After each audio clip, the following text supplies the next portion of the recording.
نبی پاک صلی اللہ علیہ وسلم نے فرمایا مسلمان ایک جسد واحد کی طرح، ایک جسم کی طرح، ایک حصہ تکلیف میں ہو تو دوسرا اس کی درد محسوس کرتا ہے۔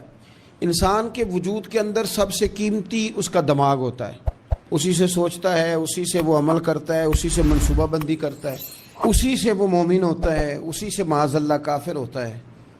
اور وجود کے اندر جس کو درجے کے لحاظ سے بولنے میں بعض اوقات کم درجہ سمجھا جاتا ہے وہ پیر ہوتے ہیں۔ اور تو میری ٹھوکر کے بھی قابل نہیں، میں تجھے جوتے کی نوک پہ، پیر کی نوک پہ بھی نہیں سمجھتا۔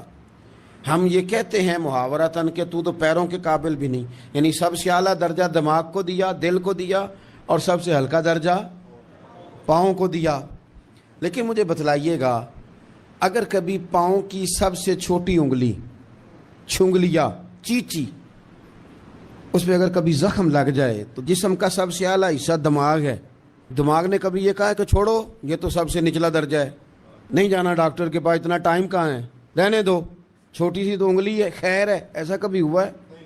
دماغ فوراً کہتا ہے کہ باقی کام بعد میں کریں گے، پہلے ڈاکٹر کا پتہ کرو، اس کو مرہم پٹی کراؤ، کیونکہ اسے پتہ ہے کہ اگر یہاں درد رہی تو باقی جسم میں بھی درد رہے گی۔ اور یہ بھی پتہ ہے دماغ کو کہ اگر میں نے یہاں علاج نہ کرایا انگلی کا تو کہیں پیر بھی سارا زخمی نہ ہو جائے، اور اگر پیر کا علاج نہ کرایا تو ٹانگیں اور باقی وجود تک بھی زخم نہ آ جائے۔ لہذا دماغ جلدی فیصلہ کرتا ہے، ٹیسٹ کرانے کا، چیک اپ کرانے کا، دوائی لینے کا، مرہم پٹی کا۔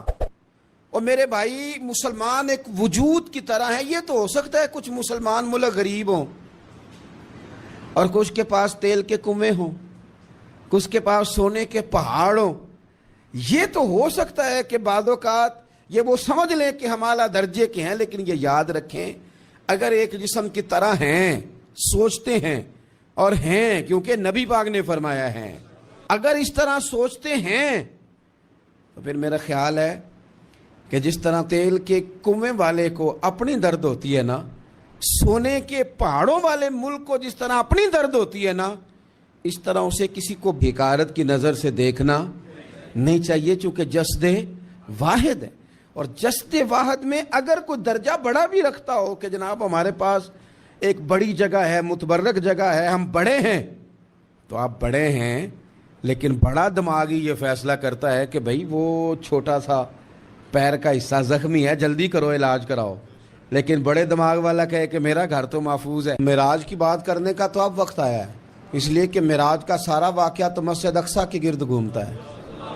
سبحان الذی اسریٰ بعبدہ لیلا من المسجد الحرام الی المسجد الاقصیٰ۔ حضور نے معراج کی رات مسجد اقصیٰ میں نماز پڑھائی تھی، اور ایک بار پھر سے طیبہ سے فلسطین میں آ، راستہ دیکھتی ہے پھر مسجد اقصیٰ تیرا۔ ایک بار حضور گئے تھے مکے سے مسجد اقصیٰ، اور پھر حضور فرماتے ہیں جب میں واپس گیا نا تو کفار نے جو کہ مسجد اقصیٰ دیکھی ہوئی تھی تو مجھ سے پوچھنا شروع کر دیا کہ مسجد اقصیٰ کی کھڑکیاں کتنی ہیں، دروازے کتنے ہیں، پلر کتنے ہیں۔ جب انہوں نے سوال جواب کیے تو حضور فرماتے ہیں کہ رب کریم نے مسجد اقصیٰ کو اٹھا کے میرے سامنے رکھ دیا، میں دیکھتا جاتا تھا، بتاتا جاتا تھا، کہہ لوں بات کر لوں۔ ایک دفعہ حضور مکے سے مسجد اقصیٰ آئے، اور ایک دفعہ مسجد اقصیٰ میرے نبی کی زیارت کے لیے مکے گئی، حضور کی زیارت کے لیے مکہ شریف گئی۔ اور میرے نبی تو صرف کسی چیز کی طرف ایک دفعہ دیکھ لیں تو وہاں رحمت کے پھول کھلتے ہیں۔ مسجد اقصیٰ کی طرف منہ کر کے 17 مہینے میرے نبی نے نماز پڑھی ہے۔ مسلمانوں پتہ ہی کوئی نہیں، ہماری خبریں ہی اور ہیں، ہمارا درد ہی اور ہے، ہمیں پتہ ہی نہیں بم کہاں برس رہے ہیں، ہمیں یہ خبر ہی نہیں۔ اور میں اس دور میں تقریریں کر رہا ہوں جہاں سوتوں کو جگانا نہیں پڑتا، جاگتوں کو جگانا پڑتا ہے۔ سیانے لوگوں کو سمجھانا ہمارے ذمہ لگ گیا، کیا کریں؟ اس قوم کو سکھانا پڑتا ہے جسے پتہ سارا ہے، لیکن جان بوجھ کے آنکھیں ہماری بند ہیں۔ یہ مولوی کو بات کرتا تو لوگ کہتے دیکھو مولوی گالی دیتا ہے، لیکن اگر قائد اعظم محمد علی جناح کہے کہ اسرائیل امریکہ کی ناجائز اولاد ہے تو پھر تو تمہیں ہضم کر لینا چاہیے نا، پھر تو لیبرل کو بھی ہضم ہونا چاہیے نا کہ قائد اعظم نے کہا ہے، اور اس ناجائز بچے کو تم نے اتنی طاقتیں دے دی کہ وہ مسلمانوں کے قبلہ اول میں نماز پڑھنے والوں کو بھی نہ بخشے؟ کہاں گئی تمہاری وہ انسانی حقوق کی بڑی بڑی تنظیمیں؟ کدھر گئی؟ اور میرا پاکستانی میڈیا سے بھی سوال ہے، چند دن پہلے سیالکوٹ میں ایک واقعہ ہوا، ناانصافی ہو گئی جی، ناانصافی ہو گئی جی ایک بی بی کے ساتھ، ہر بندے نے شور مچایا، بڑے بڑے طوفان اٹھتے ہیں، کیوں ہوا جی کیوں ہوا؟ تو مسجد اقصیٰ کی توہین ہو گئی تو پھر طوفان کیوں نہیں اٹھا؟ ٹاک شو کیوں نہیں ہوئے؟ بحثیں کیوں نہیں ہوئی؟ میں اس موم بتی مافیا کا کیا کروں؟ ان لبرل لوگوں کا کیا کروں؟ ان کے سپورٹروں ووٹروں کا کیا کروں؟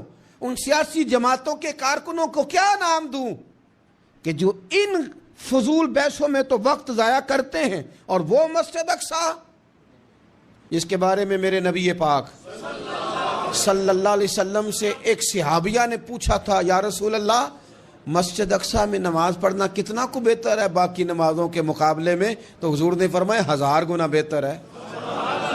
بی بی عرض کرنے لگی، سونیا میں جا تو نہیں سکتی، دل بڑا کرتا ہے۔ تو حضور نے فرمایا جا نہیں سکتی تو وہاں تیل ہی بھجوا دے، جس میں حاضری لگوانے کی حضور بات کریں جس مسجد میں۔